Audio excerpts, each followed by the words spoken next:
안녕하세요. 반갑습니다. 여러분의 역사 완성자 유산입니다. 너무 반갑습니다. 여러분. 좋습니다. 참 때늦은 4월 학평을 보시느라고 너무 수고 많으셨습니다.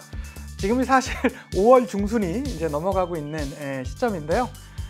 뭐 전국의 이 코로나 사태로 인해서 뭐 많은 우려 속에 어쨌든 개학이 진행됐고 또 이렇게 모의고사까지 진행됐습니다. 저도 모의고사 감독에 들어갔었는데요. 많은 학생들이 그 마스크를 쓰고 또 이제 참 푸는 모습을 보면서 한편으로는 되게 좀 안타깝고 가슴 아프고 그랬습니다. 저는 사실은 뭐 문제를 안 풀어도 막 숨이 막히더라고요. 마스크를 쓰고 그 교실이라는 공간이 있으니까. 여러분들은 얼마나 힘들겠습니까? 수고 많으셨고요. 많이 준비하는 만큼 이 세계사라는 게 참 뭐 그 앞에 과목들 뭐 어려운 과목들 많지 않습니까? 국어, 뭐 그 수학이라든가 영어 이런 과목 이제 사탐 오면서 좀 여러분들의 그런 답답함들이 좀 풀렸을 거라 믿어 의심치 않습니다. 제가 뭐 총평에서는 말씀드렸지만 기본적으로는 상당히 좀 쉽게 출제되었었고요. 역시 제가 수능 개념과 수능 특강에서 나누어졌었던 진행되었었던 그 기본적인 내용으로만 문제를 푸셔도 충분히 다 만점을 받을 정도로 제가 그래서 오늘 되게 기분이 좋더라고요.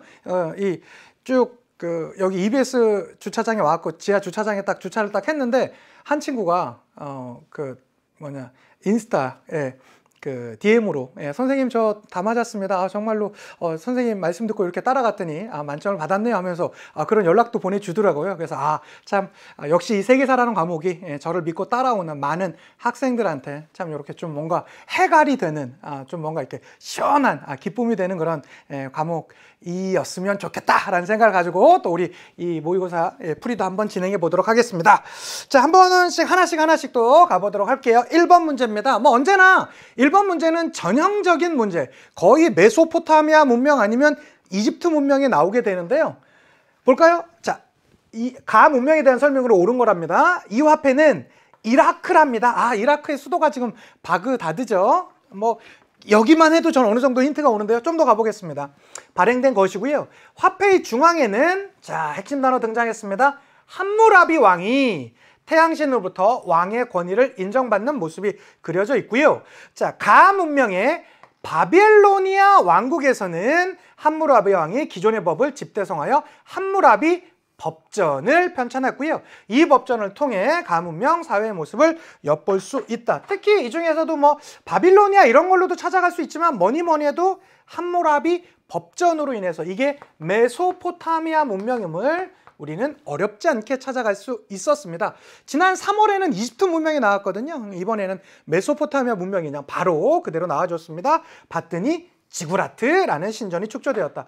이 지구라트 말고도 뭐 길가메시 서사시라든가 태음력이라든가 비옥한 초승 달지대라든가 뭐 이런 것들로도 충분히 이 답지를 만들 수 있습니다. 지구라트 일종의 신전이라고 했었죠. 메소포타미아 문명의 대표적인 유적지가 되겠습니다. 정답 1번이고요. 자, 파라오가 신권 정치를 실시하였다. 파라오 나오는 순간 집트, 이집트. 3번입니다. 갑골의 전복의 내용을 기록하였다. 뭐 중국 문명 하셔도 되고요. 황허 문명 하셔도 되고요. 하나 조금 더 들어가 보자면 이게 중국 문명 중에서도 뭐 상나라냐 뭐 주나라냐 이런 게 구분하는 게 나온다면 철, 갑, 상어 요리. 갑골 문자는 중국 황하 문명 중에서도 상나라 것이다. 그렇게 봐주셔도 크게 어려움이 없겠습니다. 자, 3번 보도록 하겠습니다. 하라파 모헨조다로를 건설하였다. 인도 문명 하셔도 되는데 조금 더 나가보자면 인도는 2개의 강이 있었다고 그랬죠? 어떻게? 이렇게 있어갖고 여기가 인더스, 여기가 겐지스인데요. 하라파와 모헨조다로는 더스 인더스 강 유역에 있는 문명이었었고요. 자연 현상을 찬미한 베다가 제작되었었던 것은 이들이 요 겐지스 강 유역에 정착하면서 나타났었습니다. 요거에서 인도 문명 하셔도 되지만 그 중에서도 어디요? 겐지스 이렇게 봐주셔도 되겠습니다. 1번의 정답은 1번이었습니다. 2번 문제로 가보도록 하겠습니다. 2번입니다. 사실은 이번 4월 학평 문제가 어느 정도 이제 쉬울 거라고는 좀 기본적으로 좀 예상은 됐었지만 아직까지 여러분 그 연표를 직접적으로 물어보는 문제가 아직은 안 나오고 있습니다. 그러나 지금이 뭐 코로나 전국이나 이런 거라 해서 전체적으로 조금 약간 사탐 난이도는 좀 쉬워진 것 같습니다. 그런데 수능 때는 안 그럴 거예요. 그러니까 여러분 여기서 기본적인 내용은 당연히 왜 그러냐면 18, 9문제 정도는 기본적인 내용이 나오니까 이건 충실히 계속적인 복습해 주셔야 되는 것이고요. 그 다음에 제가 준비한 연표 특강 들으면서 반드시 연표적인 특강의 개념들 요거 꼭 잡아가 주셨으면 좋겠습니다. 가볼게요. 2번입니다. 가인물에 대한 설명으로 옳은 것은 이렇게 나왔습니다. 조약으로 보는 세계사 나왔고요. 베르됴 조약이라고 나왔습니다. 자, 베르됴 조약이라는 건 노타르는 왕국의 중간 지역을 차지하고 황제의 칭호를 유지한다. 루이는 로타르의 영토 동쪽 지역을 다스린다. 샤를은 로타르의 영토 서쪽 지역을 다스린다 라고 해서 이렇게 나와 있습니다. 이 조약은 여기 한번 볼까요? 교황 레오 3세입니다. 제가 수능 개념에서도 말씀드렸고 수능 특강에서도 말씀드렸어요. 우리 이 세계사에서 레오 3세는 동일 인물이 둘이 있습니다. 둘이 있어요. 첫째는 교황 레오 3세가 있고요. 교황 레오 3세가 있고 황제 레오 3세가 있습니다. 황제 레오 3세가 있습니다. 여기서 말하는 교황 레오 3세는 카롤로스 마르텔이 아니라 카롤로스 대제에게 서로마 황제 대관식을 했던 바로 그 교황 레오 3세입니다. 이 교황 레오 3세가 카롤로스 대제에게 서로마 황제 대관식을 한 게 정확히 800년이죠. 800년이죠. 그에 대해서 황제 레오 3세도 있습니다. 여기 나오는 황제 레오 3세는 어디의 황제냐면요. 비잔티움 제국의 황제 레오 3세예요. 황제 레오 3세. 비잔티움 제국의 황제 레오 3세입니다. 그는 726년에 뭐 했었다? 성상 파괴령했다. 이거 제가 여러분 개념 강의에서 늘 말씀드렸던 겁니다. 여기서 이 레오 3세라는 단어를 보고 이 두 명을 반드시 구분해 주셔야 된다라고 했었는데 조금 더 볼게요. 교황 레오 3세래요. 그러면 교황이 나온다라면 이쪽이 나올 것 같습니다. 조금 더 가볼게요. 자, 그에 의해서 서로마 황제의 관을 받은 가가 죽은 이후 영토를 둘러싼 자손들 사이의 내분 속에서 체결되었었고요. 이 조약이 체결되면서 프랑크 왕국은 세계 왕국으로 분열되었다. 그래서 제가 아마 이거 개념 강의에서 설명할 때 이 됴강 잘랐다. 프랑크 왕국을 됴강 잘랐던 게 바로 이 베르됴 조약이다. 843년에 이게 있었다라고 말씀드렸어요. 그러면 가보도록 하겠습니다. 여기서 나올 게 가장 요걸로 헷갈리시면 안 되죠. 왜? 레오 3세 나왔으니까 성상 파괴령? 이거 아니에요. 이것은 비잔티움 제국의 황제, 즉 비잔티움 제국의 황제는 황제 교황주의이기 때문에 그가 성상 파괴령도 내릴 수 있었으나 이 레오 3세랑은 여기 레오 3세랑은 관련이 없는 것입니다. 그리고 무엇보다 이 가 인물은 레오 3세가 아니라 누구죠? 카롤로스 대제입니다. 카롤로스 르네상스 갖고 왔었던 바로 그 인물이에요. 어쨌든 1번은 확실히 아니고요. 카롤로스 왕조를 개창했다? 개창한 건 누구라고 그랬죠? 이 카롤로스 대제의 아버지였었던 피핀입니다. 니케아 공의회를 개최하였다. 니케아 공의회는 여러분 325년 아타나시우스파의 그 삼일체설을 정통교단으로 인정했던 것인데요. 시기적으로 너무 차이가 나죠. 제가 카롤로스 대제 나오면 그래서 뭐 기억해 달라고 했어요. 요 800년이라는 요 해를 좀 기억해 달라고 했었죠. 그러면 그가 700 몇 년에서 800 몇 년 아닙니까? 그러니까 8세기에서 9세기 인물이 카롤로스 대제예요. 그렇게 기억해 두시면 되겠습니다. 니케아 공의회는 4세기 초에 있었던 거니까 전혀 해당되지 않고요. 4번입니다. 궁정학교를 세워 문예를 부흥시켰다. 바로 이것이죠. 이걸 그래서 당시에 일어났었던 문예의 부흥을 가르쳐서 그의 이름을 따서 카롤로스 르네상스라고도 한다고 했습니다. 자, 5번입니다. 투르 뿌아띠에에서 전투를 승리하였다. 그건 누구죠? 카롤로스 대제의 아버지 피핀의 아버지, 즉 카롤로스 대제의 할아버지죠. 카롤로스 마르텔이 되겠습니다. 그렇게 봐주시면 좋겠고요. 자, 3번으로 넘어갈게요. 3번은 밑줄 친 이 제국의 문화에 대한 설명으로 옳은 것을 찾으랍니다. 자, 그림에는 이 제국의 황제 아크바르, 과거에는 뭐 악바르라고 불렸던 바로 그 인물 아니겠습니까? 뭐 그가 족장을 만나는 모습이 묘사되어 있고요. 아크바르는 라지푸트족에 포용하는 힌두교 세력과 화합을 추구했었고요. 또한 그는 비이슬람교도에게 부과하던 지지야를 폐지하는 모습도 있었던 바로 그 아크바르가 황제로 있었던 이 제국, 무슨 제국이었습니까? 무굴 제국이 되겠습니다. 무굴 제국. 뭐 무굴 제국 하면 나올 것들은 어느 정도 좀 정해지죠. 대표적으로 뭐 전 세계에서 가장 아름다운 무덤으로 알려져 있는 타지마할 같은 거. 이건 뭐 제가 인도사 수업할 때 아주 여러 번 말씀드렸었는데 바로 나와 있네요. 정답은 2번이고요. 그러니까 여기서 끝나지 말고 우리 하나 더 들어가 보도록 할게요. 자, 인도사 같은 경우는 우리 그 고기우패 며칠 굶고 고기우패 들어갔을 때 우리 마음, 그렇죠? 저것들을 어떻게 구워버리고 싶다, 굽다. 그런데 더 이상 굴 게 없으니까 무라도 굴까? 이렇게 말씀드리지 않았습니까? 요게 이제 델리 술탄 왕조가 되겠고요. 보통 시험 문제는 굽타와 무굴에서 많이 나온다라고 했는데 여기서도 종종 선지로는 나온다라고 했었죠. 마우리아 왕조의 핵심은 아소카왕. 아소카왕은 바로 그 시오시로 유명한 뭐 석주라든가 산치 대탑이라든가 상자부 불교 이러한 시옷 세계로 유명하다라고 말씀드렸는데 여기 산치 대탑이 딱 나왔네요. 이건 마우리아 왕조가 되겠고요. 이 자이나교가 출현했던 건 기원전 6세기경입니다. 불교와 거의 비슷한 시기 때 나오게 되었었던 것이고 이 샤쿤탈라가 저술되었던 건 굽타.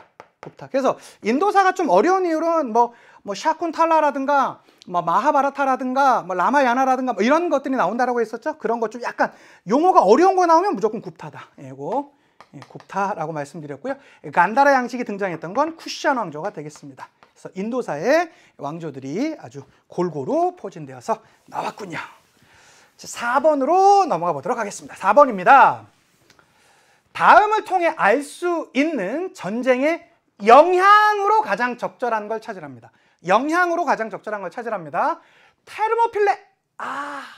테르모필레 이거 여러분 제가 그 그리스 수업할 때 뭐 영화 300 그거 하면서 그 우리 몸짱 아저씨들 나오는 거 그걸로 말씀드렸던 겁니다. 협곡에서 그리스군은 잠시 동안 그러니까 그리스와 페르시아군이 부딪혔었던 것입니다. 자, 이 전투는 뭘까요? 그리스 페르시아 전쟁이에요. 여기서 나오는 페르시아군은 원래 페르시아 제국은 두 개가 있다고 그랬죠? 앞에 있는 페르시아, 아케메네스 왕조 페르시아와 뒤에 있는 사산 왕조 페르시아가 있는데 요건 아케메네스 왕조 페르시아입니다. 어쨌든 이 둘이 붙고 있는 것이고요. 자, 저지하였으나 오래 버티지 못하였고요. 자, 그리스군은 적에게 밀려서 후퇴했고 페르시아군은 아티카 방면으로 진격했습니다. 그러나 그리스 세계가 완전히 패배한 것은 아니었고요. 그리스군과 페르시아군은 핵심 단어 또 나왔네요. 살라미스에서 격전을 벌였고요. 결국 페르시아의 수많은 함선이 격파되었습니다. 자, 패배가의 기가 꺾인 크세스는 페르시아로 물러갔다. 이게 바로 무슨 전투요? 그리스 페르시아 전투가 되겠고요. 이 전투에서 그리스군이 이기게 되면서 특히 누구 중심의 아테네 중심의 델로스 동맹이라는 그 동맹이 주도하게 되었습니다. 그런데 이 델로스 동맹 주도에 불만을 품은 누가? 스파르타를 중심으로 하는 펠로폰네소스 이 동맹이 나오게 되었었고요. 그 이후에 그들끼리 부딪히는 일종의 그리스 안의 내전이었었던 펠로폰네소스 전쟁으로 이어진다. 아마 그렇게 말씀드렸어요. 그 영향은 그런데요. 크리스트교가 공인되었었다. 이것을 밀라노 칙령이라고 하고요. 313년에 있었습니다. 요거는 로마에서 있었던 것이고요. 자, 알렉산드리아가 건설되었었던 건 알렉산드로스 제국이 해당되는 내용이겠죠. 자, 아테네가 델로스 동맹의 맹주가 되었습니다. 그렇죠. 요 아테네가 이 델로스 동맹의 맹주가 되자 이들이 전행하게 되었었고요. 그것에 불만을 품고 스파르타를 중심으로 펠로폰네소스 동맹이 나오게 되면서 그들 간의 격돌로 이어지게 되었던 것입니다. 정답은 당연히 3번이고요. 4번입니다. 클레이스테네스가 도편 추방제를 마련하였었던 것은 그리스 페르시아 전쟁 이전의 일이 되겠습니다. 특히 클레이스테네스 나오면 제가 뭐 기억한다? 오도가 부족해. 요거 꼭 기억해 달라고 했었죠. 그렇게 오도가 부족해. 500인 평유의 도평 추방제, 부족제 개편 그런 것들 기억해 두시면 되겠고요. 자, 노예 노동을 이용한 라티푼디움이 확산되었었던 건 로마에서 있었던 것인데요. 특히 어디? 그 카르타고와 로마와의 전쟁에서 누가 이기면서 로마가 이기게 되면서 노예 중심의 대농장 체제를 우리는 라티푼디움이라고 한다라고 했습니다. 그래서 4번의 정답은 3번 이렇게 봐주시면 되겠고요. 자, 5번으로 넘어가 보도록 하겠습니다. 5번입니다. 5번 보시면 가 황제가 실시한 정책으로 옳은 것은 이라고 나왔습니다. 세계사 인물 카드라고 나와 있고요. 생몰 연도는 기원전입니다. 기원전 156년에서 기원전 87년 이렇게 나와 있고요. 자, 주요 활동 보겠습니다. 대월지와의 동맹을 위해 장건을 파견하였다. 아하, 이거 누구예요? 한무제네요. 한무제입니다. 조금 더 가볼게요. 동중서의 건의를 받아들여 유교를 통치 이념으로 채택했고요. 유교를 국교화했다라고 말씀드렸어요. 자, 남월과 고조선을 멸망시켰던 바로 그 인물 한무제가 되겠습니다. 특히 여러분, 이 황제니까 한무제 하면 일단 영토 넓히면서 흉노와의 전쟁, 그 다음에 고조선 정복하고 4개의 군설치, 남월 정복하고 9개의 군설치, 자, 실크로드 뚫게 되는 장건 파견 이런 것도 있었고요. 그거 말고 기본적으로 전쟁을 많이 하다 보니까 어떤 문제가 있었죠? 재정적으로 문제가 생기죠. 그래서 통제 경제 정책을 실시한다고 했습니다. 대표적인 게 소금과 철의 전매 제도가 있었고요.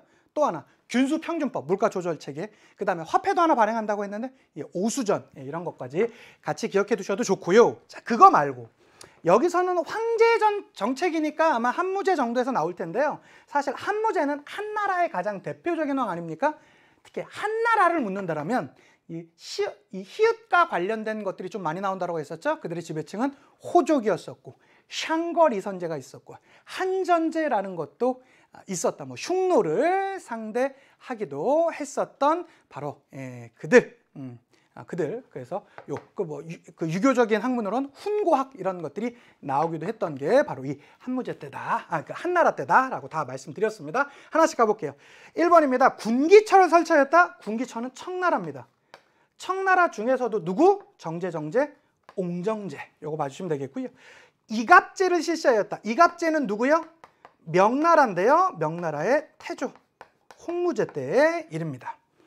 오경정의를 편찬하였다 나오는데 오경정의는 당나라 때 황제가 아니고 누구요? 공영달이라는 인물이 오경정의를 편찬했고요. 자, 3번의 난을 진압했던 것도 역시 왕조로 따지자면 청왕조인데 3번의 난은 누굽니까? 강희제. 여기 나오는 황제들은 얼마든지 단독 문제로도 가능한 황제다라고 말씀드렸습니다. 그리고 5번 뭐 어렵지 않게 균수법과 평준법이 시행하였다라고 나왔습니다. 요거 말고 뭐 나와도 답 된다고요? 소금과 철의 전매제도 뭐 이런 것들, 오수전을 편찬하였다 이런 식으로도 나올 수 있으니까 기억해 두시면 좋겠습니다. 5번의 정답은 5번이었습니다. 자, 6번으로 넘어갑니다. 여러분 6번 문제 풀면서 안 놀라셨어요? 안 놀라셨어요? 왜? 제가 특히 작년 강의랑 다르게 올해 수능 개념 얘기하면서 제가 또 작년 여름에 그 세계 테마기행 갔다 오고 나서 뭐 했다고 그랬어요. 그래서 이 벨리사리우스 요게 올해 강의에서 제가 조금 약간 추가해서 약간 이야기처럼 말씀드렸었거든요. 근데 저는 사실 그동안 모의고사나 이런 것들 분석하면서 벨리사리우스가 사실은 이 유스투니아누스 황제 때 상당 부분의 역할을 한 사람이라 좀 나올만 한데, 역사를 공부한 사람으로서. 근데 교과서엔 별로 없기 때문에 그동안 소개가 안 됐었어요. 근데 제가 지난 강의에서 벨리사리우스랑 뭐 그 일을 다 했었다. 이거 수능 개념 강의 들어보세요. 제가 그 말씀 한참 드렸었어요. 근데 이번 학평에 이게 나오네. 그래서 제가 얼마나 반가웠는지 몰라요. 문제를 풀면서. 어쨌든 가제국이니까 사실은 공부가 좀 탄탄하게 잘 돼 있는 친구들은 이거 설명 없이 요것만으로도 풀 수 있어요. 요것만으로도. 특히 제가 지금의 튀니지 지역에 있었던 반달 왕국을 6세기 때 멸망시켰던 게 유스티니아누스 황제가 나와도 되고요. 유스티니아누스 황제가 전성기였었던 잔틴 비잔틴 제국이다. 비잔티움 제국이다. 뭐 이렇게 말씀드렸습니다. 그리고 이 지도 자체를 제가 수업 중에 상당히 여러 번 보여드렸습니다. 그래서 그렇게 요겐 6세기 비잔티움 제국의 최전성기를 이끌었었던 유스티니아누스 황제다. 아마 요 지도만으로도 제가, 왜 그러냐면 과거 모평 문제에서 요 지도만으로 물어본 적이 있다라고 그랬었어요. 그래서 제가 이 비잔티움 제국의 전성기 요 지도는 어디 거랑 꼭 비교해 달라고 했었죠? 오스만 제국의 전성기랑 꼭 비교해 달라고 제가 여러 차례 말씀드렸었습니다. 기억해 두시면 되겠고, 자, 장군은 원정로로 나타나 있고요. 벨리사리우스 장군은 어느 제국의 황제? 비잔티움 제국의 황제 유스티니아누스의 명령을 받아 반달 왕국을 정복했고요. 이에 가의 영역이 북아프리카 지역까지 확장되었다. 근데 참고로 이 벨리사리우스라는 인물은요, 이렇게 정말로 사실 유스티니아누스가 이렇게 풍족하게 지원을 해주는 스타일이 아니었어요. 되게 어렵게 작은 병력으로 워낙에 전술적으로 뛰어난 천재였었기 때문에 그가 그 작은 병력으로도 대규모의 그 상대를 맞아서 막 싸워서 이기고 그랬었거든요. 근데 마지막에는 이 유스티니아누스 황제가 좀 약간 시기, 질투 이런 걸 좀 느끼게 되면서 이 벨리사리우스랑 사이가 좀 안 좋아져요. 그래서 뭐 그 일설에 의하면 벨리사리우스의 눈을 뽑아가지고 마지막에 그가 되게 좀 비참하게 살다 죽었다라는 설도 있고, 아니다 그냥 유배를 보내서 그냥 거기서 말년을 보냈다 뭐 이런 얘기도 어쨌든 각각 이렇게 존재합니다. 어쨌든 그 유스티니아누스도 한때 최애 장군이었었던 벨리사리우스까지 같이 기억해 두셨으면 좋겠습니다. 자, 비잔티움 제국 찾아가면 되겠죠? 탄지마트를 추진했던 건 어디요? 오스만 제국입니다.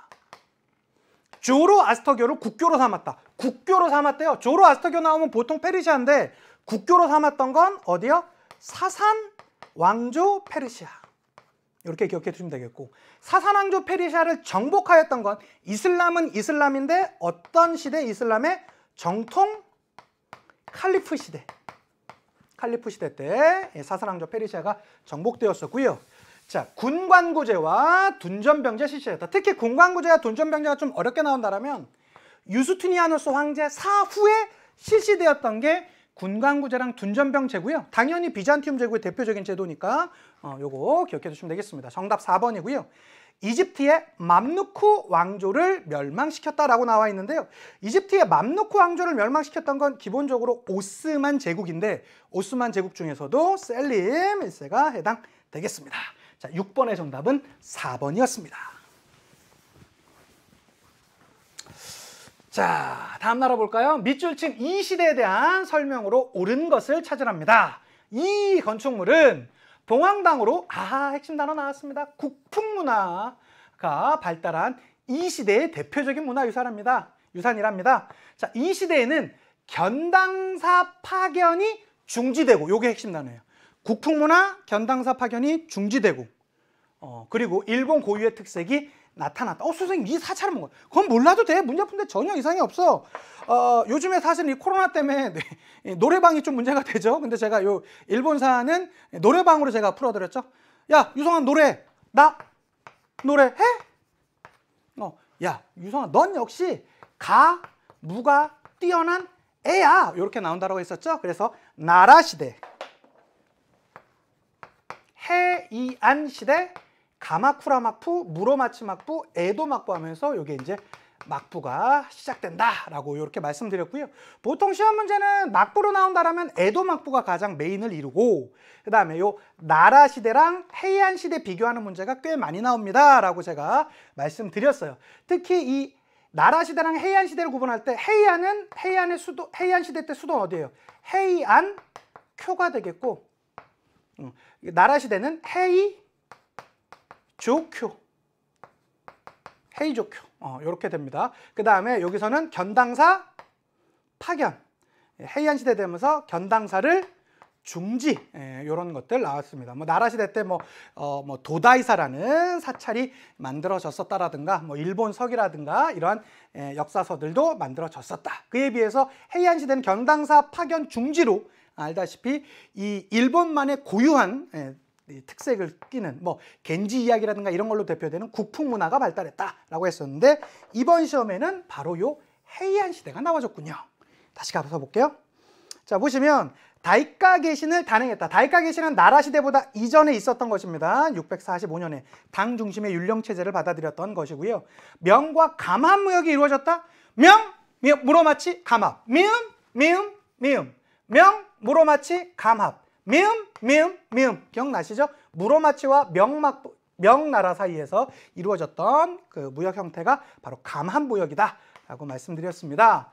자, 3번입니다. 산킨고타이 제도가 시행되었다라고 나와 있는데요. 산킨고타이 제도가 시행되었던 것은 에도 막부 헤이안쿄를 수도를 삼았다. 헤이안 시대니까 당연히 헤이안쿄가 되겠죠. 바로 헤이안쿄. 바로 정답 4번 이렇게 맞으시면 되겠고요. 쇼토쿠 태자가 불교 진흥책을 펼쳤던 건 나라보다 이전 시대입니다. 그래서 7번의 정답은 4번이 되겠습니다. 8번 문제로 가보도록 할게요. 8번 보겠습니다. 가 제국에 대한 설명으로 옳은 것을 찾으랍니다. 가의 쿠빌라이 칸이 말하기를, 그러니까 여기서는 좀 약간 너무 좀 이렇게 쉽게 나와버려요. 핵심 단어들이 나옵니다. 여러 나라를 보건대 하나같이 각기 문자가 있다. 지금 문치가 차츰 일어나 기록하는데 어려움이 있으니 새로운 문자를 창제하도록 하라라고 했는데요. 이에 승려 파스파가 티베트 문자를 기초로 하여 문자를 기록했습니다. 자, 그것이 바로 몽골 제국에서 만들어졌었던 무슨 문자? 파스파 문자다라고 말씀드렸어요. 이게 어떤 제국? 바로 몽골 제국이 되겠습니다. 자, 몽골 제국과 관련된 거 가볼까요? 1번입니다. 역참제를 설치하였다. 바로 이것이죠. 자, 몽골 제국하면 자신들의 영역 안에 있었던 어마어마한 이 역참제도로 인해서 그 광대한 영토를 효율적으로 통치했다라고 하지 않았습니까? 그래서 여기에 왔었던 당시 이국인들, 뭐 마르코폴로라든가 이븐 바투타 같은 인물들은 이 역참제도를 아주 엄청나게 극찬하는 그런 모습이 있었다라고도 말씀드렸죠. 그렇게 봐주시면 되겠고, 자, 2번입니다. 그거 말고도 몽골 제국에 나온다면 뭐가 있을까요? 몽골 지상주의, 그리고 초원을 달리는 그들 생각하면 되죠. 교초, 화폐로는 교초. 결과적으로 몽골 제국이 이 원나라가 멸망하게 되는 가장 이유가 라마교라는 그런 티베트 불교를 숭상했던 거나 그 다음에 이 교초의 남발, 이런 경제적인 문제로서 무너졌다라고 이렇게 말씀드리지 않았습니까? 어쨌든 이 몽골 제국의 역참제도 있고요. 2번입니다. 팔기제를 운영하였다라고 나오는데요. 자, 팔기제를 운영하였었던 것은 바로 후금에서 시작되었었던 청나라가 해당되겠고요. 지정은제를 실시했다. 자, 1조 편법은 명나라, 지정은제는 청나라가 되겠죠. 절도사 주전충에게 최종적으로 멸망했던 건 907년에 주전충의 난으로 멸망했던 건 당나라가 되겠습니다. 자, 통제거 등 대운하를 건설했었던 것은 고구려의 무리한 원정이라든가 대운하 등에 의해서 농민들의 반란이 나오게 되었었던 바로 그 수나라가 해당되겠습니다. 8번의 정답은 1번이었습니다. 9번 문제 보도록 하겠습니다. 가 국가에 대한 설명으로 옳은 것을 찾으래요. 자, 봤더니 이 우표는 가의 아라비 파샤, 이거 여러분 제가 이집트 나라 그 제국주의라든가 요거 설명드릴 때 이집트의 아라비 파시랑 무함마드 꼭 알아달라고 아주 여러 차례, 무함마드 알리 알아달라고 여러 차례 말씀드렸는데 아라비 파샤가 바로 나왔습니다. 좀 더 가볼게요. 일으킨 혁명을 기념하기 위해서 제작된 거래요. 자, 19세기 중엽 가는 수에즈 운하 건설, 운하 중에서 가장 이 메인 테마였었던 수에즈 운하, 원래는 이 프랑스인이 제안해서 진행되었었던 이 수에즈 운하가 결과적으로는 재정적인 문제로 영국에 넘어가게 되었었고요. 자, 어쨌든 그것과 맞물리게 되면서 영국에 한동안 간섭을 받게 되었던 나라가 바로 이집트 아닙니까? 그쵸, 이집트입니다. 가볼게요. 으로 인해 재정난을 겪게 되었고요. 결국 운하의 경영권이 영국으로 넘어가게 되었습니다. 이후 영국 등의 내정 간섭이 심해지자 이에 맞서 아라비 파샤가 혁명을 일으켰습니다. 그렇죠. 자, 바그다드를 수도로 삼았다. 바그다드를 수도로 삼았던 대표적인 나라는요, 아바스 왕조입니다. 그래서 요거 제가 어떻게 읽으라고 그랬죠? 아바스 바그다드. 아바스 바그다드. 아바스 왕조랑 가장 비교되는 게 우마이야 다마스쿠스. 우마이야 다마스쿠스 아바스 바그다드. 이걸로 좀 기억해달라라고 말씀드렸습니다. 아스테카 문명을 파괴하였다라고 나옵니다. 아스테카 문명을 파괴했었던 것은 에스파냐. 그래서 아스테카 문명뿐만 아니라 잉카 문명도 역시 에스파냐에 의해서 파괴되었습니다. 플라시 전투에서 승리하였던 것은 영국이죠. 그래서 이 플라시 전투에서 프랑스랑 붙었던 영국이 승리하게 되면서 그들이 인도에 대한 간접적인 통치 형태로 나오게 되었던 것이고요. 자, 헤레로족의 무장봉기를 진압했던 것은 독일입니다. 독일, 이 헤레로족. 지금의 나미비아 지역 일대에 있었던 헤르족의 봉기를 아주 무참히 진압했던 나라가 독일이었었고요. 무함마드 알리가 근대화 정책을 추진했던 게 바로 이집트의 설명 아니겠습니까? 정답 5번 이렇게 봐주시면 되겠습니다. 9번의 정답은 5번이었습니다. 자, 10번 보도록 할게요. 밑줄 친 시대에 있었던 사실로 옳은 것을 찾으래요.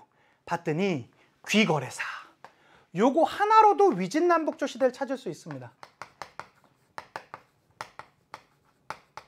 위진남북조 시대를 찾을 수 있어요. 근데 그것뿐만 아니라 뭐 도연명 나왔고요. 청담사상 나왔습니다. 아주 그냥 힌트가 쏟아지네요.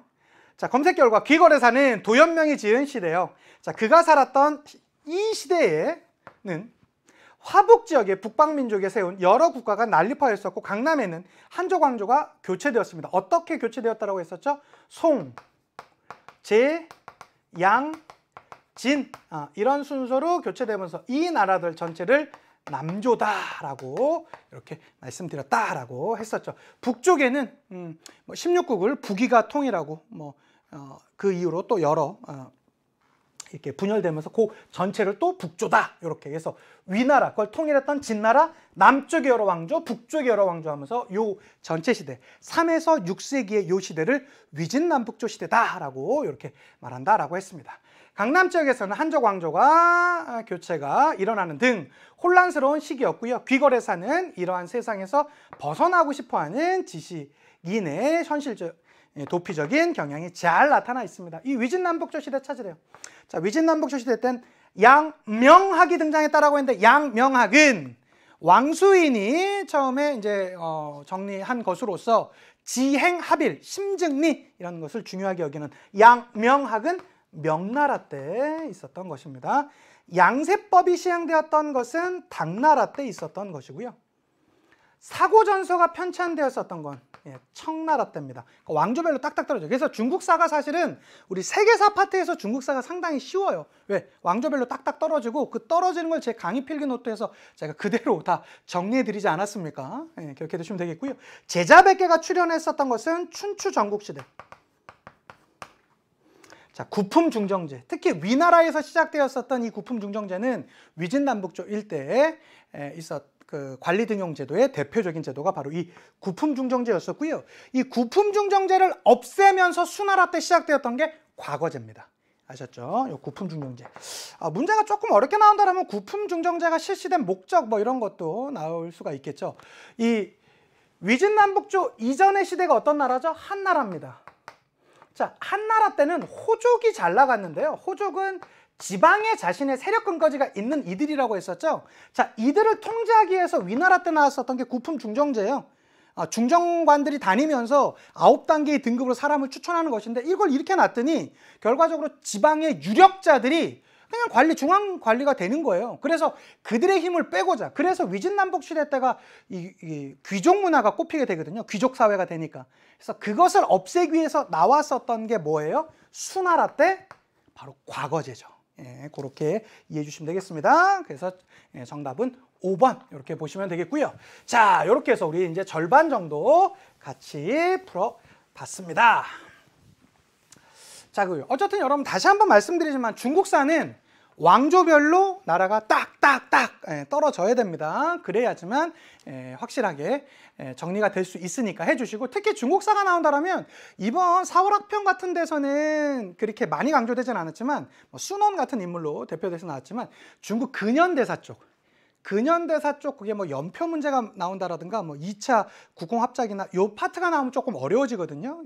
그러니까 반드시 제 강의 필기 노트에서 부족한 개념들 이런 것들 여러 차례 반복하시면서 꼭 기억해 두시면 좋겠습니다. 자, 계속 가보겠습니다. 11번입니다. 밑줄 친 우리나라의 경제 상황으로 오르는 것. 우리나라의 경제 상황이랍니다. 자, 이복에 소식 들었는가? 금나라 군대에 의해 우리나라의 수도 카이펑 제가 엄청 강조했던 거 아닙니까? 당시에 100만이 넘는 청명 상하도로 대표되는 아주 이 북송의 대표적인 수도가 카이펑, 카이펑이라고 말씀드렸습니다. 자, 황제께서 포로로 끌려갔다더군. 앞으로 세상이 어찌 될지 걱정이네 라고 이렇게 얘기하고 있습니다. 특히 이 카이펑을 함락시켰던 바로 그들은 누굽니까? 금나라입니다. 금나라입니다. 원래는 이 요나라한테 맨날 이들이 좀 위협을 받고 있어서 요나라를 치기 위해서 송나라와 금나라가 연합해서 결과적으로는 요나라를 멸망시킵니다. 그런데 이때 보니까 금나라가 송나라를 보니까 너무 만만한 거예요. 그래서 거기까지 이 카이폰까지 점령해버리죠. 황제를 포로로 잡기도 하고요. 그래서 여기에 있었던 송나라 사람들은 남쪽으로 내려가서 또 다른 송을 세우는데 여기도 송이고 여기 송이니까 이걸 대비하기 위해서 이걸 남송이라고 하고요. 요거 있는 건 상대적 개념으로 북송이라고 이렇게 정리가 되는 것입니다. 어쨌든 남송 있기 전에 있었던 북송. 근데 사실은 북송과 남송을 우리 세계사 파트에서는 거의 구분하지 않습니다. 그냥 송나라로 문제 푸셔도 크게 이상이 없고요. 자, 송나라라는 것은 시옷이 중요하다라고 말씀드렸습니다. 그렇죠. 사대부가 등장했었고요. 맞습니까? 그 전시.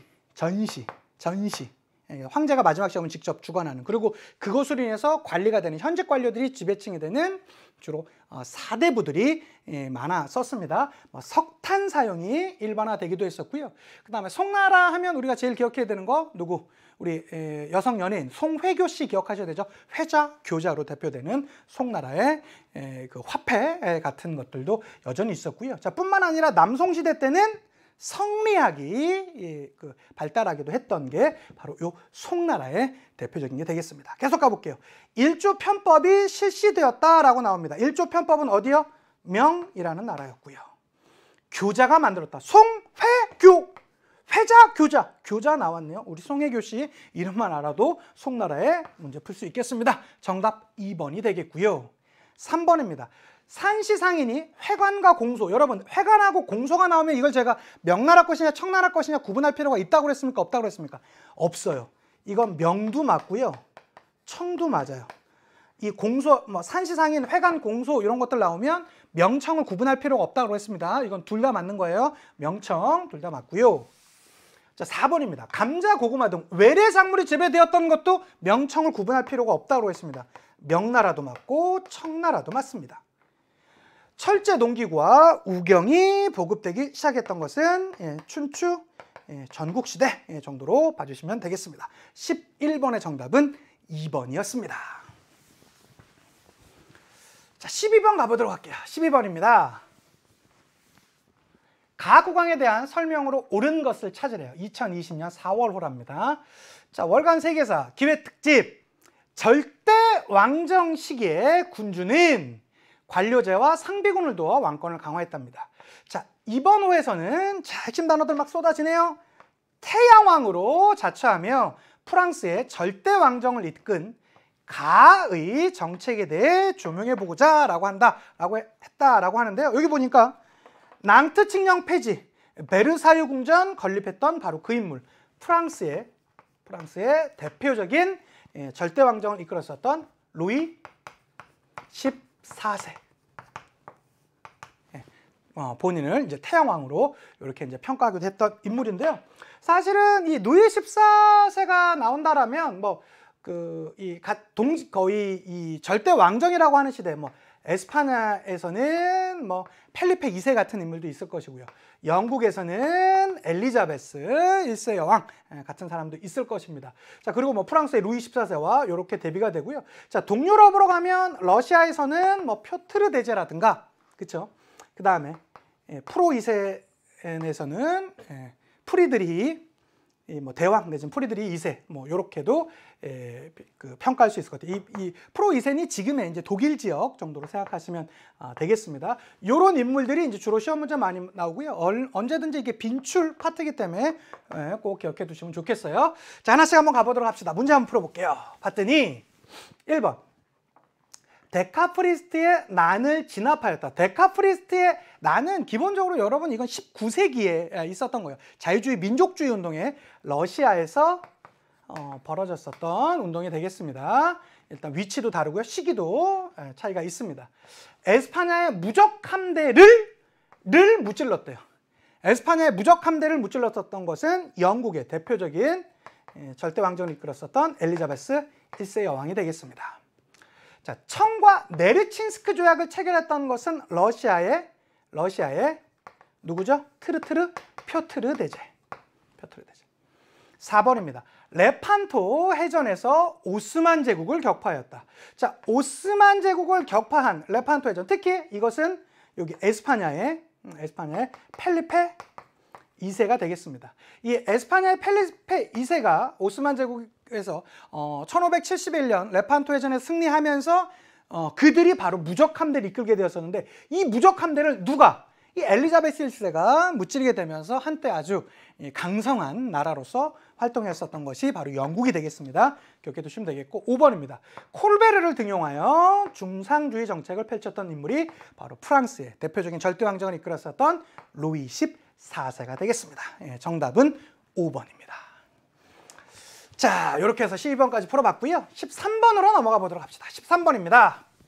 그리고 여러분, 이번 그 4월 학평 풀면서 놀라운 점 많지 않았습니까? 여러분, 이거 제가 한번 찾아보세요. 제가 수능 개념에서도 보여드렸고 수능 특강에서도 이 사진을 보여드렸어요. 찾아보세요. 진짜 찾아보세요. 선생님 언제 보여드렸어요? 제가 오스만 지금의 그 터키 사람들은 전철역 갈 때마다 제가 전철역 지나가면서 찍었다고 해서 이 사진 보여드렸어요. 물론 난 사진을 보여드렸고 여기서는 이제 그림이 흑백으로 나와서 조금 보시면 알겠지만 이 사진이 워낙 유명한 사진이에요. 이게 비잔티움 제국을 멸망시켜는 그래, 이게 우르반다포를 이렇게 이동시키는 바로 그 장면이거든요. 1453년 그 강성했었던 비잔티움 제국을 멸망시켰던 메메트 2세의 그 상징화예요. 이게 터키 지역 어딜 가도 어느 지하철역을 가도 다 있어.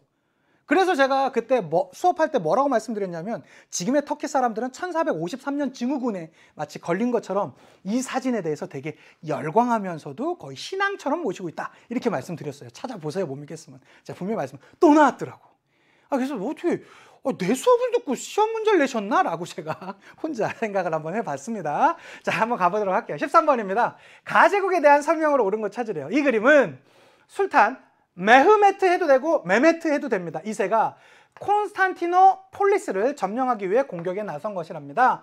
자, 가의 군대는 우르반데포 등의 우세한 무기와 예니체리에 용맹한 활약으로 견고한 성벽을 무너뜨리고 콘스탄티노폴리스를 함락하였다라고 이렇게 나와 있습니다. 어느 제국이죠? 스만 오스만 제국이 되겠습니다. 오스만 제국. 자, 오스만 제국 하면 우리 기본적인 거 찾아갈 수 있겠죠. 그래서 일종의 군사적 봉건제였었던 티마르 제도라든가 아니면 술탄 아흐메드 사원이라든가 이런 것들로도 나올 수 있고, 종교적으로도 상당히 그들의 자치를 허용해주는 것이 바로 이 오스만 제국이었었다라고 했습니다. 티마르제 바로 나와 있고요. 일종의 군사적 봉건제였고요. 이 티마르제 아니면 보통 예니체리가 답으로 많이 나오거든요. 그래서 여기는 지금 이 지문에 나왔기 때문에 티마르제를 물어본 것 같습니다. 정답은 1번입니다. 2번, 바브르에 의해 건국되었던 것은 인도의 대표적인 제국인 무굴 제국이 되겠습니다. 몽골군의 침입으로 멸망했다라고 했는데요. 몽골군의 침입으로 멸망한 게 좀 있죠. 상당히 많이 있습니다. 대표적으로는 아바스 왕국 같은 데가 있고요. 아바스 왕조가 1258년도에 이 몽골군의 침입에 의해서 멸망했습니다. 어쨌든 몽골국 침입은 13세기 아닙니까? 그쵸? 그런데 오스만 제국은 13세기 완전 끝에 1299년에 만들어져요. 그리고 나서 여기 우르반데포 지금 설치하면서 여기 콘스탄티노폴리스 점령한 게 언제예요? 15세기, 1453년. 그러니까 이것은 완전히 해당되지가 않겠죠. 이때는 이미 몽골군이 침입할 수는 없는 시대에 있었으니까요. 정답은 이게 3번도 아니고요. 탈라스 전투에서 당의 군대를 격파하였던 것도 아바스 왕조입니다. 아바스, 탈라스, 아바스 바그다드. 이래서 아바스 왕조가 중요한 게 바로 탈라스 전투를 하면서 당나라로부터 동서교역로를 차지했었다라는 것과 하나, 그 다음에 수도가 중요하다고 그랬죠. 그래서 아바스 바그다드, 요거 제가 여러 차례 강조했었습니다. 기억해 두시면 되겠고요.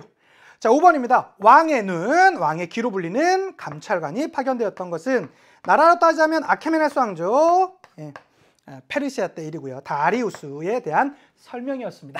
자, 13번의 정답은 1번이었습니다. 자, 다음으로 가보도록 합시다. 14번입니다. 다음 상황이 나타난 왕조에 대한 설명으로 옳은 것은 이렇게 나왔습니다. 자, 보자면 신은 마음을 다하여 심사숙고한 결과 다음의 일이 시행되기를 원합니다. 서양 상인이 화물을 가지고 광저우에 들어오면 아하, 핵심 단어 나왔습니다. 공행. 공행. 그러니까 청나라는 기본적으로 좀 약간 좀 거만한 이 개념이 좀 있었다고 그랬죠. 그래서 원래 무역이란 건 서로가 원해야 되는 것인데 당시에 이제 막 서양 사람들이 이 서양 문물에 대해서 막 열광하니까 제발 무역 좀 늘려주세요, 늘려주세요 그랬더니 야, 니네가 가진 것 중에 우리의 식밀 당길 게 하나도 없어. 근데 우리 황제가 자유롭고 워낙에 은혜로운 황제이기 때문에 너네한테 이런 거 열어주니까 우리가 지정한 상인 공행 얘네한테만 우리 물건 사가라고 이렇게 얘기를 하잖아요. 이게 바로 청나라의 대표적인 무역 구조, 바로 그 공행체제 아닙니까? 이것에 불만을 품었던 나라가 바로 영국이었었고요. 영국이 일으켰던 전투가 바로 아편 전쟁이잖아요. 그래서 그렇게 맞추시면 되겠습니다. 좀 더 읽어볼게요.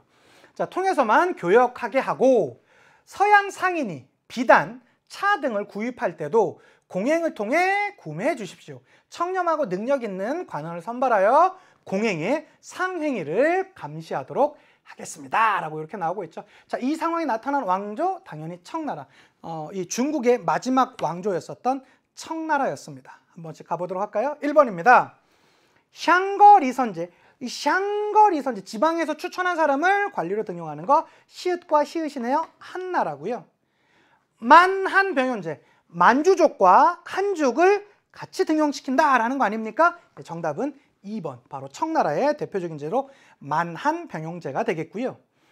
고구려 원정을 단행하였다라고 나오는데요. 고구려 원정 단행했었던 것은 수나라도 했었고요. 그 다음에 당나라도 했었죠.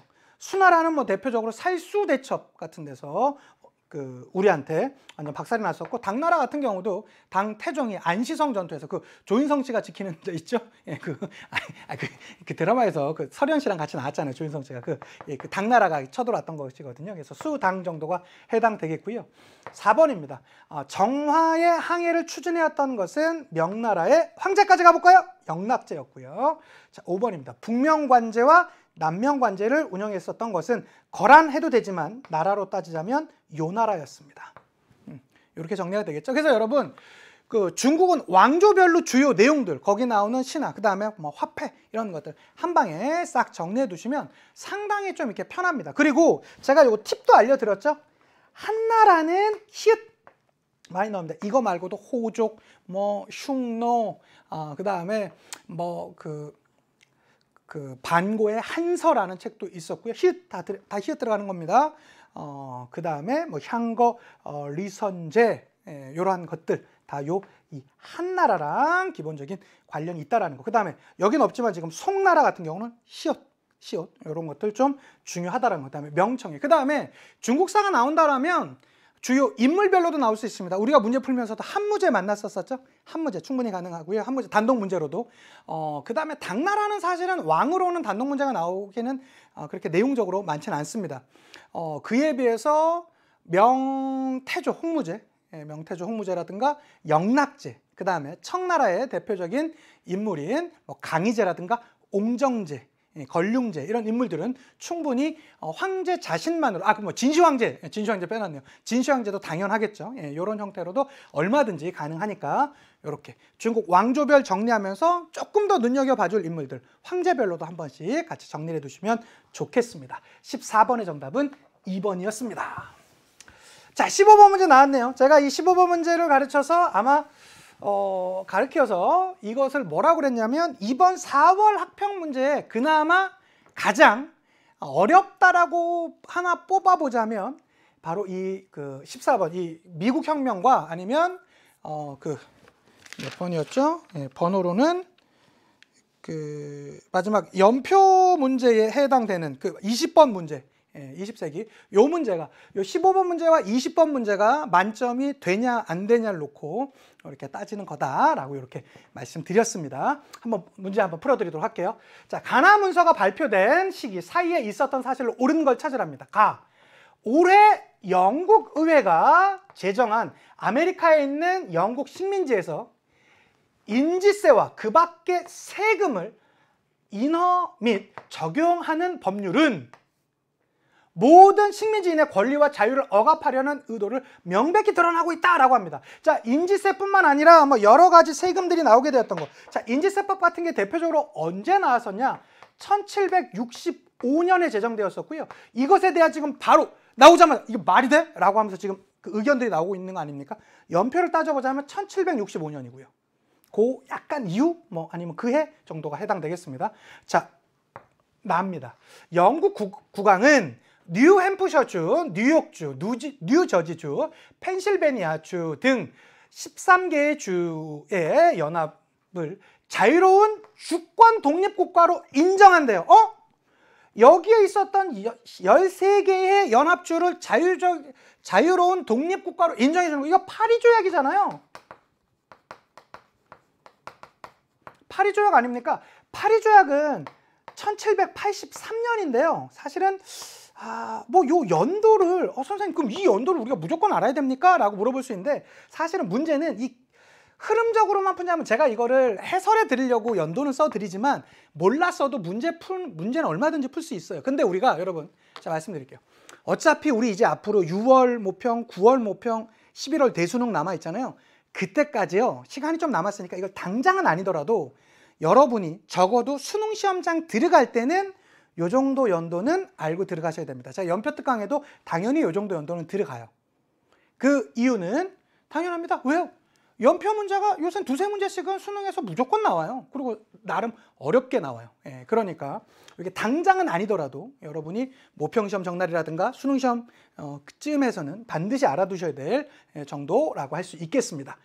사실 문제 푸는 건 여기서 이거 연도를 몰랐다 하더라도 이거 이후에 뭐 보스턴 차 사건 이런 거 나왔던 건 아니까 문제는 풀리는데 어차피 제가 조금 더 오버해서 좀 탄탄하게 잡아드리려고 연도를 이렇게 써드리고 가겠습니다. 자, 가보도록 할게요. 1번입니다. 7년 전쟁이 발발하였다. 사실 7년 전쟁은 1756년에 발발하는데 이건 사실은 가보다 이전에 있었다라는 건 우리가 제 수업 내용을 어렴풋이만 기억해도 아세요. 왜 그러냐? 자, 7년 전쟁이 발발했었고요. 그러니까 7년 뒤니까 63년에 끝났겠죠. 자, 그리고 나서 그것에 대한 재정적인 부담을 느꼈던 영국이 중상주의 정책을 강화한다고 했습니다. 중상주의 정책을 강화하는 게 바로 이거잖아요. 그러니까 적어도 1번은 가보다 이전이에요. 그러니까 가나 사이에 있는 시기로는 올 수 없는 것이지. 우리가 연도를 몰랐다 하더라도. 그렇죠? 2번입니다. 링컨이 대통령에 취임하였다. 이건 여러분 연도는 1861년이에요. 그리고 63년에 노예 해방령을 발표하잖아요. 근데 이건 시기적으로 너무 뒤야. 근 100년 뒤예요. 예, 그러니까 이건 좀 걸차이가 있고 3번입니다.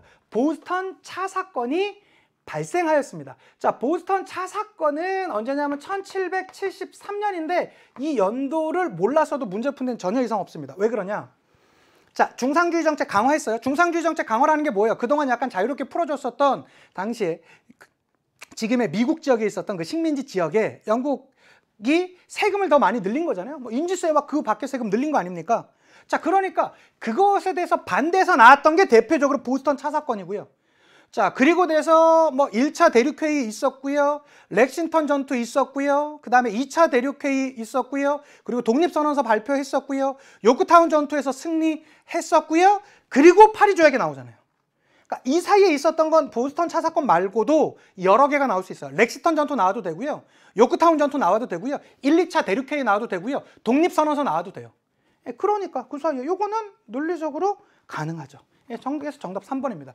요 문제가 조금 더 어렵게 나오려면 여기 나와 있는 제가 지금 말씀드렸던 뭐 전쟁이라든가 요크타운이랑 뭐 렉싱턴과 요크타운 전투 뭐 사이에 있는 거 이 앞뒤에 더 촘촘하게 놔두면 문제 난이도 훨씬 더 올라갈 거예요. 그런데 아직 우리가 4월이니까 그렇게까지는 안 한 것 같아요. 연표 문제 물어볼 때. 자, 테르미도르 반동이 일어났다라고 나와 있는데요. 여러분, 이 미국 독립혁명이 다 끝나고 그거의 영향으로 인해서 프랑스 혁명이 일어납니다. 그리고 프랑스 혁명 중에서도 테르미도르 반동은 한 뭐 초기가 아니라 한참 지나서잖아요. 예, 그러니까 테르미도르 반동은 참고로 1794년이었습니다. 요거보다도 좀 한참 뒤죠. 자, 베스팔렌 조약은 이건 제가 이 베스팔렌 조약 너무나 많이 강조했던 바로 그 연도 아닙니까? 그래서 지금의 근대 유럽이 나오게 되는데 가장 큰 조약을 딱 하나만 뽑으라고 하면 바로 이 베스트팔린 조약입니다. 1618년에서 시작되었었던 독일에서 시작되었었던 이 전쟁은 국제전으로 확산되었었고요. 최종적으로 그걸 30년 전쟁이라고 하죠. 1618년에서 30 더하면 언제예요? 1648년이고요. 이것으로 인해서 칼뱅파와 루터파가 동등한 대우를 받았었고 네덜란드도 독립했었고 그래서 상당히 중요한 의미를 띈다라고 말씀드렸습니다. 그래서 요 정도. 이번 4월 학평 문제 중에서는 제일 어려운 문제였습니다. 요 정도 봐주셨으면 좋겠습니다. 정답은 당연히 3번 이렇게 찾아가 주시면 되겠어요. 자, 됐고요. 16번으로 넘어가 보도록 하겠습니다. 16번입니다. 자, 밑줄 친 이 전쟁 중에 있었던 사실로 옳은 것은 이렇게 얘기합니다. 자, 보니까 뭐 엄청난 금액에 지금 막 사람이 좀 눌려 있는 것 같은 모습이 있네요. 자, 이 그림은 이 전쟁의 패전국인 독일. 독일은 1차전에서도 패전국이었고 2차전에서도 패전국이었잖아요. 조금 더 가볼게요. 막대한 배상금 지급을 강요받는 상황을 풍자한 것이랍니다. 전순국들은 자신들의 이익을 보장받기 위해 독일과 무슨 조약? 베르사유 조약을 체결하였고요. 이에 대해 독일은 모든 해외 식민지를 상실하고 막대한 전쟁 배상금을 지급해야만 했습니다. 자, 베르사유 체제가 나오게 되었었던 이 전투는요. 1차 세계대전이 되겠고요. 1차 세계대전 같은 경우는 연도 제가 여러 번 말씀드렸습니다. 1914년에서 18년까지입니다. 그에 비해서 여러분 2차 세계대전은 언제입니까? 보통 그 1차와 2차를 비교하는 형태로 많이 나온다고 했었죠. 요거는 1939년에서 45년까지입니다. 요 정도 연도는 기억해 두셨으면 좋겠고요. 어쨌든 우리는 지금 요 시기에 있는 걸 찾아야 돼요. 볼게요. 1번입니다. 국제연맹이 창설되었다.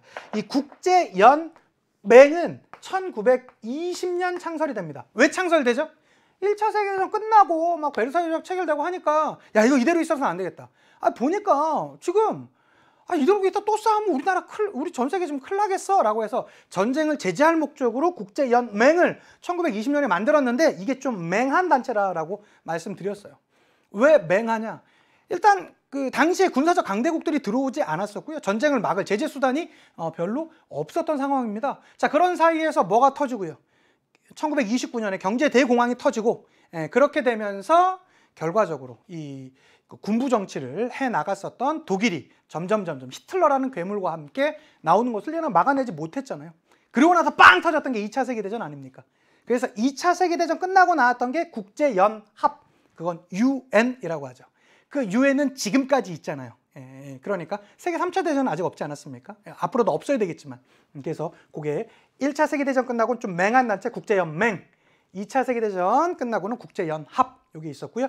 지금 우리는 이 전쟁 중에 있었던 걸 찾으니까 이게 1차 세계대전의 산물은 맞지만 1차 세계대전 중은 아니니까 요건 아니죠. 되셨죠? 이게 나름 매력적 오답일 수도 있었어요. 2번입니다. 노르만디 상륙작전이 전개되었다. 1944년 6월경입니다. 요거 2차 세계대전 중에 연합군의 상륙작전이 되겠고요. 특히 이 노르만디 상륙작전 같은 경우는 제가 수업하면서 제 인생 가장 무섭게 봤던 영화 라이언 일병 구하기, 거기에 나오는 그 배경이 되었던 바로 그 영화다라고 말씀드렸고요.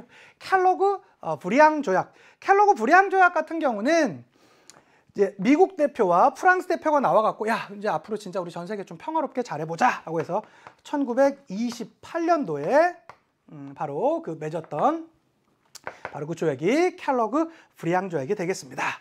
자, 볼셰비키가 주도한 혁명이 발생했어요. 이게 러시아 혁명 아닙니까? 러시아 혁명 언제 했어요, 여러분? 1917년이었죠. 1917년. 그러니까 당연히 1차 세계대전 중에 들어가죠. 선생님, 근데 러시아 혁명은요, 3월 혁명이 있고 11월 혁명이 있었잖아요. 라고 묻는 상관없어요. 어차피 1차 세계대전 아니에요. 다 같은 해잖아요. 같은 해. 그러니까 여기 안에 당연히 들어갑니다. 그러니까 당연히 정답 4번 이렇게 봐주시면 되겠고요. 참고로 볼셰비키가 주도한 혁명은 11월 혁명이 되겠습니다. 자, 5번입니다. 로마 진군을 통해 무솔리니가 집권했다. 자, 로마 진군은 1921 1912년이 되겠습니다. 1차 세계대전 이후, 1차 세계대전 이후 별다른 이득을 가져오지 못했었던 로마의 불만이 폭발했었던 것이 바로 로마 진군이다 라고 말씀드렸죠. 그래서 16번의 정답은 4번이 되겠습니다. 17번으로 가보도록 하겠습니다. 17번입니다. 다음 자료를 활용한 탐구 주제로 가장 적절한 것은 나왔습니다. 제1차 선거법 개정으로 부패 선거구가 사라지고 신흥 상공업자에게 선거권이 부여되었습니다. 선거법 개정의 혜택을 받지 못한 노동자들은 모든 성인 남성에 대한 참정권을 요구하였지만 이것이 성취될 것이라는 희망은 거의 없었습니다. 그러나 핵심 단어 나왔네요. 인민헌장. 피플스 차터 아닙니까? 노동자들의 선거권 강화 운동의 가장 핵심 내용이었었죠. 인민헌장이 발표되면서 노동자들은 노동자협회에 대한 유대감을 갖게 되었었고 노동자협회는 런던, 버밍엄 등을 비롯한 전국 곳곳에서 인민헌장에 제시된 내용의 실현을 요구하는 집회를 개최하였다라고 합니다. 인민헌장 나왔고요. 선거권 강화 운동 나왔습니다. 차티스트 운동 같은 걸로 대표되겠는데 대헌장이라니요. 마그나 카르타 1215년이죠. 시기적으로 너무 있고요. 요거 언제입니까, 여러분? 19세기 중엽 이렇게 아셔도 되고 이 인민헌장이 나왔었던 게 1938년이고요. 그로부터 약 10년간, 즉 48년까지 있었던 운동이 차티스트 운동입니다. 그렇죠? 시기적으로 정리해 두시고요. 한자동맹이어서 한자동맹은 당시 독일 북부 지역에 있었던 그런 경제적인 연합체라고 말씀드렸고요. 청교도 혁명이 발발하였다. 청교도 혁명은 영국에서 17세기에 있었던 거 아닙니까? 시기적으로 너무 차이가 있고요. 차티스트 운동의 전개, 정답은 크게 어렵지 않게 4번으로 갈 수 있을 것 같고요. 자, 신사법과 인신보호법이 제정되었던 것은 영국 혁명 가운데 있었던 것이 되겠습니다. 17번의 정답은 4번이었습니다. 18번으로 보도록 하겠습니다. 18번. 밑줄 친 그의 활동으로 옳은 것은 이라고 나왔습니다. 자, 혁명이 전개될 당시 그는 해외에서 혁명을 선전하고 있었고 이후 난징에서 임시 대총통에 취임하였다. 비록 중화민국이 수립되었으나 청왕조는 여전히 그 명맥을 유지하고 있었고 이들은 무너뜨리기에는 세력이 너무나 약했다. 자, 안팎으로 밀려오는 압력으로 인해 그는 임시 대통통직을 위안스카이에게 넘겨주고 이후 혁명의 이념은 퇴색되었다라고 나와 있습니다. 자, 임시 대통총을 포기하고 위안스카이에게 이 대통총직을 넘겼던 바로 그 인물, 중국 동맹회를 만들었었던 중국 근대화의 아버지 바로 순원 아닙니까? 순원.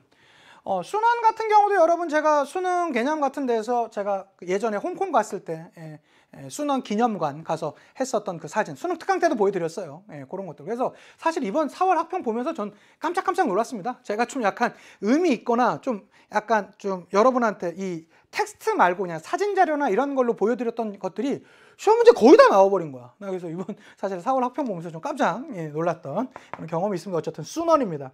자, 순원 말고도 중국 이제 근현대사 쪽에서 나올 수 있으면 좀 어렵게 나온다면 위안스카이가 나올 수도 있어요. 위안스카이는 사실은 기본적으로 약간 중국 사람들 별로 좋아하지 않고요. 역사적으로 보더라도 좀 악한 일을 많이 했던 인물이지만 충분히 나올 수 있어요. 순원과 대비되는 것으로. 그리고 사실은 더 어려워진다라면 여기서 이 장제스라든가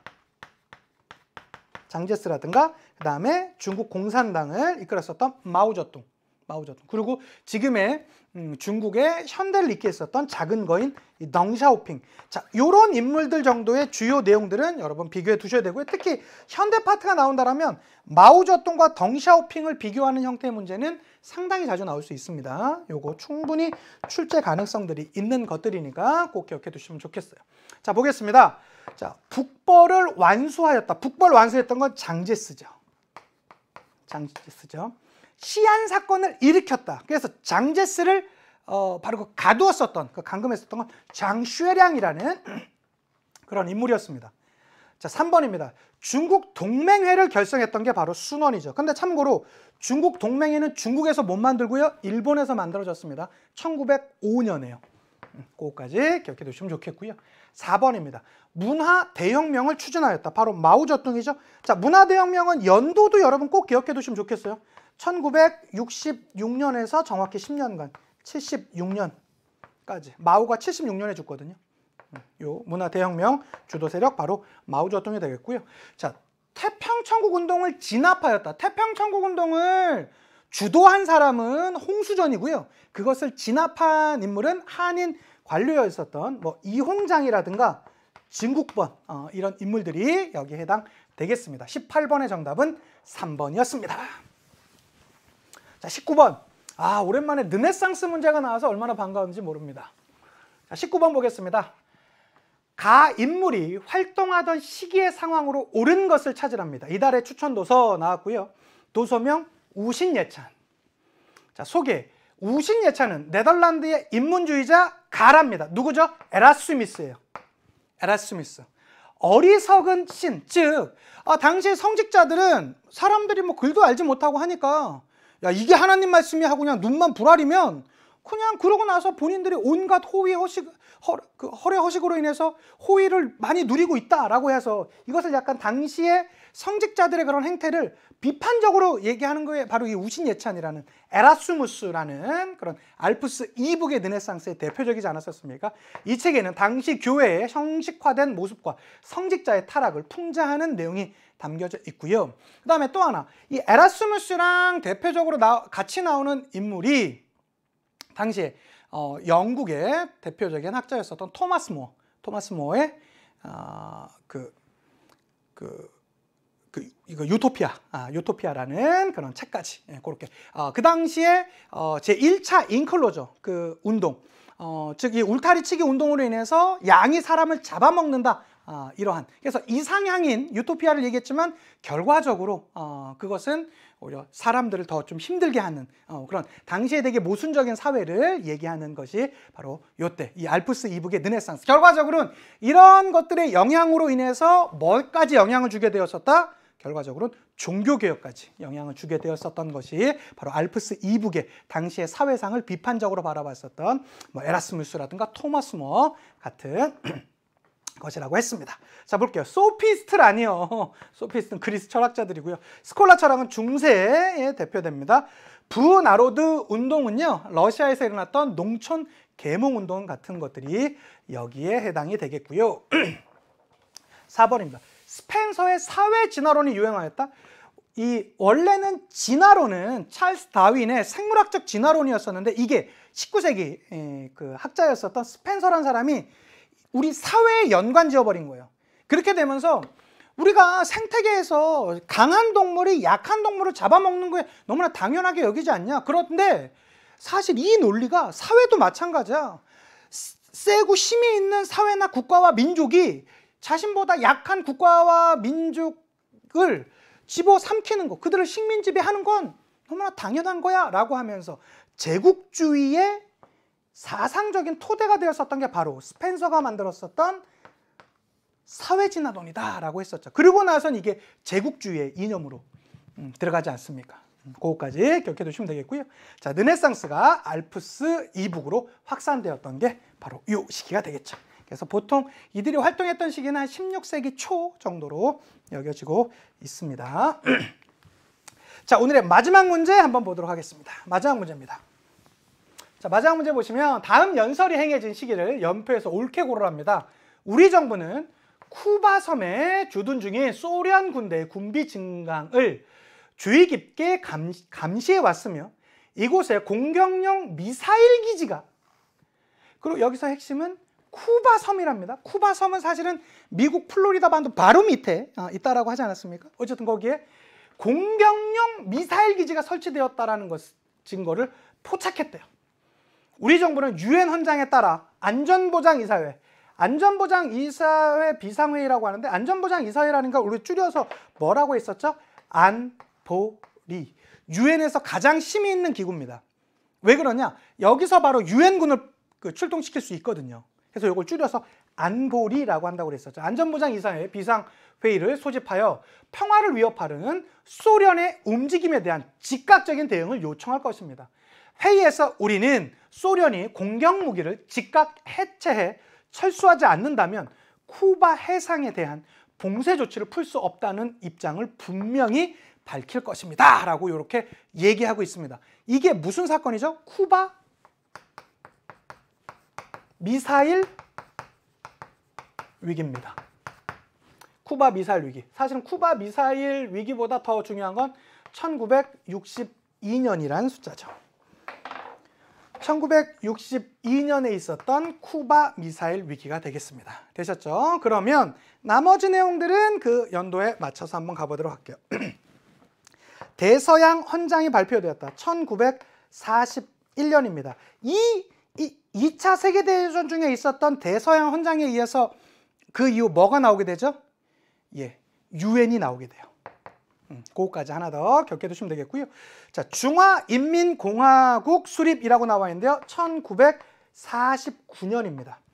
자, 2차 세계대전이 45년에 끝나고 46년부터 49년까지 그동안 연합했었던 누구와? 중국 내 국민당 세력과 중국 내 공산당 세력이 붙죠. 이걸 우리가 흔히 3년간의 국공내전이라고 하는데 이 내전에서 누가 져요? 중국 국민당이 져서 타이완으로 가죠. 그리고 중국 공산당이 세운 나라가 중화인민공화국, 지금의 중국입니다. 꼭 기억해 두시고요. 제1차 비동맹 회의 개최, 1961년에 6.5를 필두로 해서 비동맹 국가들이 자신들이 회의를 갖게 되었었고요.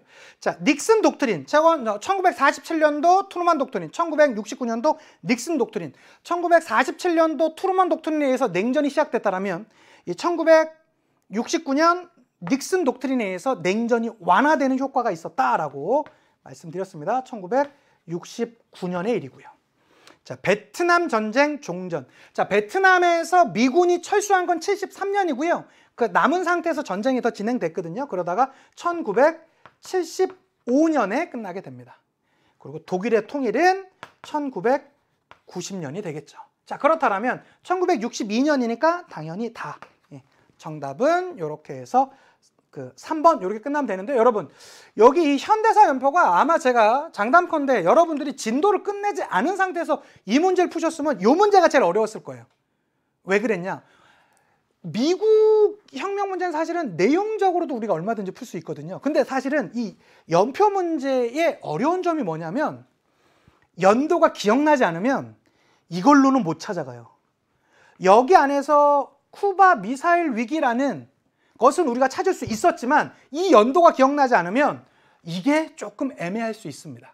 예, 그러니까 연표 문제는 확실하게 대비돼 있어야 우리가 가능합니다. 그래서 사실은 올해 이번에 그 4월 학평까지는 이 문제까지는 그동안 나왔었던 과거 수능이라든가 평가원 그 연표 문제보다는 좀 무난한 형태로 나왔어요. 아마 제가 장담컨대 6월과 9월, 11월은 이거보단 더 어려워질 겁니다. 그러니까 제 이제 연표 특강이라든가 제가 수업 중간중간에 강요했었던 그런 연표 문제와 관련돼서는 저를 믿으시고 쭉쭉쭉 따라와 주시면 되겠습니다. 자, 이렇게 해서 우리가 이제 거의 이제 시험 문제가 그 우리 4월 학평 문제가 정리되었습니다. 너무 수고 많으셨고요. 마스크 쓰고 시험 보느라고 정말로 고생 많으셨습니다. 우리 같이 열심히 해서 코로나 극복했으면 좋겠고, 여러분들이 그 코로나를 극복하면서 그나마 시험 문제 보면서 마음 편히 보낼 수 있는 것이 바로 이 세계사다라는 그 자부심을 가지시고 저와 같이 남은 우리 수능 그 이후에 완성, 또 그 이후에 또 평가원 해설도 같이 해주셨으면 좋겠습니다. 수고 많으셨고요. 인사드리고 마칠게요. 역사가 완성되는 그날까지 와